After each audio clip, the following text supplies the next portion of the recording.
दोस्तों, मेरा नाम डॉक्टर अरुण भनोट है और मैं दिल्ली और गुरुग्राम में रीढ़ की हड्डी के माहिर के तौर पर काम करता हूँ। आज हम बात करेंगे रीढ़ की हड्डी की समस्याओं का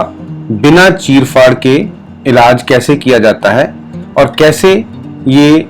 रीढ़ की हड्डी के स्लिप डिस्क और स्पाइनल स्टेनोसिस के मरीजों के लिए वरदान की तरह साबित हो सकता है। ये हमारे कांटेक्ट इंफॉर्मेशन है। ये एक 65 वर्षीय महिला के केस की रिपोर्ट है जिसको हम आपके साथ आज शेयर कर रहे हैं इस वीडियो द्वारा। इस महिला को टांग में तेज दर्द की शिकायत थी और उनसे चला भी नहीं जाता था, खड़ा भी नहीं हुआ जाता था अच्छे से, और उनको अपने रोज के कामों को करने में, जैसे कि बाथरूम जाना, नहाना धोना इत्यादि करने में भी भारी समस्या थी। इनकी मेडिकल ट्रीटमेंट हिस्ट्री भी थी, जैसे कि इनको 15 साल पहले भी इसी तरह की एक मुश्किल हुई थी जब ये 50 वर्ष की थी, और तब उनका एक कन्वेंशनल तरीके से रीढ़ की हड्डी का ऑपरेशन हुआ था और वह तब पूरी तरह स्वस्थ भी हो गई थी। कई साल तक वह ठीक रही और ऑपरेशन का अच्छा रिजल्ट रहा, पर अभी कुछ दिन पहले उनको दोबारा से टांग में दर्द उठा। अधिकतर तो ऐसा नहीं होता, पर कभी कभी कुछ मरीजों को ऐसी समस्या दोबारा हो सकती है, और जिसका कारण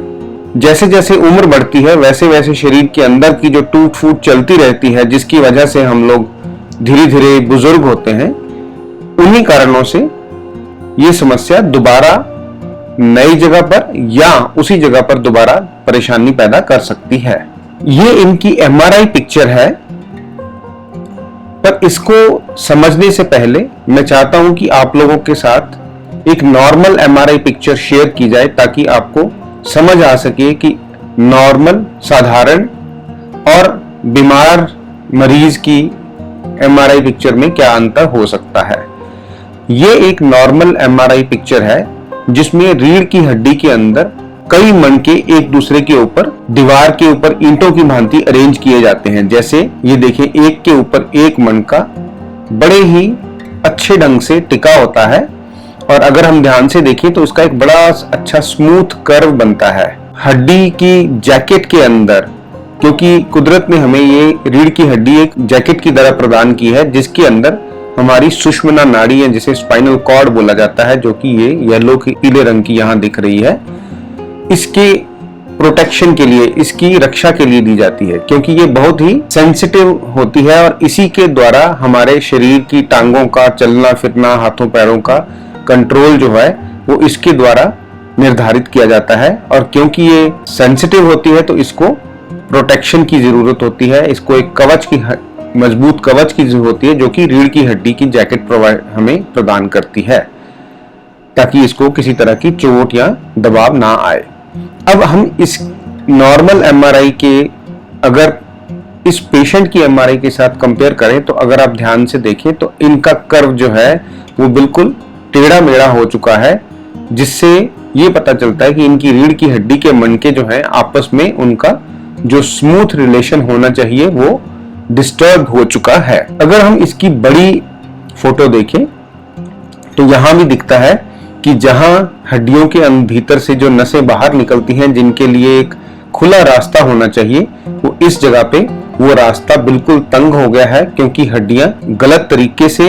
अरेंज हो गई हैं और वहां पे हड्डी और मांस बढ़ के उस नसों के अंदर चोंच की तरह चुभता है और उसमें दर्द पैदा करता है। सामान्यतः ऐसे मरीजों को आमतौर पर इलाज के लिए बड़े बड़े चीरफाड़ वाला ऑपरेशन करना पड़ता है और पीठ में स्टील या टाइटेनियम के पेच एंड रॉड डालने की भी आवश्यकता बढ़ सकती है। बढ़ती उम्र में ऐसे ऑपरेशन में मरीज को जान का खतरा भी हो सकता है, क्योंकि इसमें खून बहता है, इन्फेक्शन होने का चांस रहता है, और बड़े ऑपरेशन बढ़ती उम्र का इंसान शायद कई बार शरीर झेल भी नहीं पाता। एंडोस्कोपिक ट्रीटमेंट के अंदर मरीज की बीमारी को पहले पिन पॉइंट किया जाता है, सूक्ष्म तरीके से उसको चिन्हित किया जाता है, और जब ये फैसला हो जाता है कि ये मरीज इस एंडोस्कोपिक ट्रीटमेंट के लायक है, तो डॉक्टर उसकी पीठ में एक छोटे से 8 मिलीमीटर के होल के द्वारा एक छोटी सी ट्यूब से हाई डेफिनेशन कैमरा रीढ़ की हड्डी के अंदर डालते हैं और जब कैमरा अपनी जगह पे पहुंचा दिया जाता है तो उसके बाद उस कैमरे के हाई डेफिनेशन पिक्चर्स के द्वारा, जो कि टीवी मॉनिटर पे देखते हैं, डॉक्टर उसकी नसों को बचाव करते हुए जो हड्डी और मांस का टुकड़ा नसों को दबा रहा होता है, जैसे कि मैंने बताया, जैसे पैर में कील चुभता है और उसका दर्द होता है, उसी से तरीके से ये हड्डी और मांस नस को चुभते हैं और दर्द पैदा करते हैं। इसको वो दूरबीन एंडोस्कोपिक विधि से और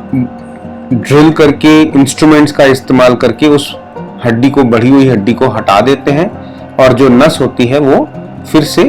फ्री हो जाती है, उस पे चुभन जो है वो हट जाती है। और इस तरह के इलाज में किसी भी तरह के स्टील या टाइटेनियम मेटल के पेच और रॉड डालने की और एक्स्ट्रा कॉस्ट की या धन की आवश्यकता नहीं लगती और इसमें मरीज को रिस्क भी बहुत कम हो जाता है। इस दूरबीन विधि के द्वारा इन मरीज को बेहतर लाभ हुआ और उनकी दर्द चली गई और वो अपना रोजमर्रा का काम, अपनी देखभाल स्वयं से करने लग गई। इस वीडियो में हम थोड़ा सा इस दूरबीनी विधि के इलाज के बारे में समझाएंगे और बाद में उनके बेटे अपनी माताजी के इलाज के एक्सपीरियंस के बारे में बात करेंगे।